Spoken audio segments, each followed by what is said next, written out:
আপনারা জানেন আল্লাহর হাবিব সাল্লাল্লাহু আলাইহি ওয়াসাল্লাম যখন মায়ের পেটে, তখনই তার পিতা দুনিয়া থেকে ইন্তেকাল করেছেন।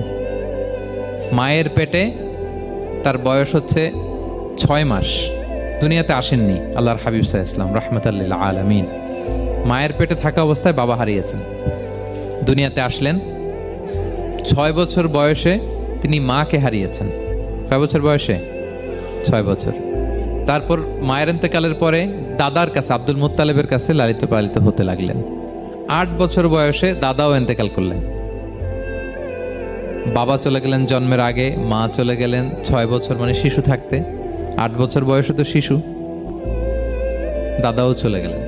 8 বছর বয়স থেকে আল্লাহর হাবিব সাল্লাল্লাহু আলাইহি ওয়াসাল্লাম চাচার কাছে এতিম অবস্থায় লালিত পালিত হতে লাগলেন। এবং আবু তালেব এত ভালোবাসতো, ইমান আনে নাই, শেষ পর্যন্ত ইমান আনেনি, শিরকের উপরে ইন্তেকাল করেছে, কিন্তু আল্লাহর হাবিব সাল্লাল্লাহু আলাইহি ওয়াসাল্লামকে এত ভালোবেসেছেন, বাবার যে কি মানে পিতৃ স্নেহের যে কি মায়া, এটা বুঝতে দেন নাই কখনো, এটার অভাব কখনো তিনি টের পান নাই। ওনার যে বাবা নাই, আবু তালেবের কারণে এতটা ভালোবেসেছেন, এতটা ভালোবেসেছেন।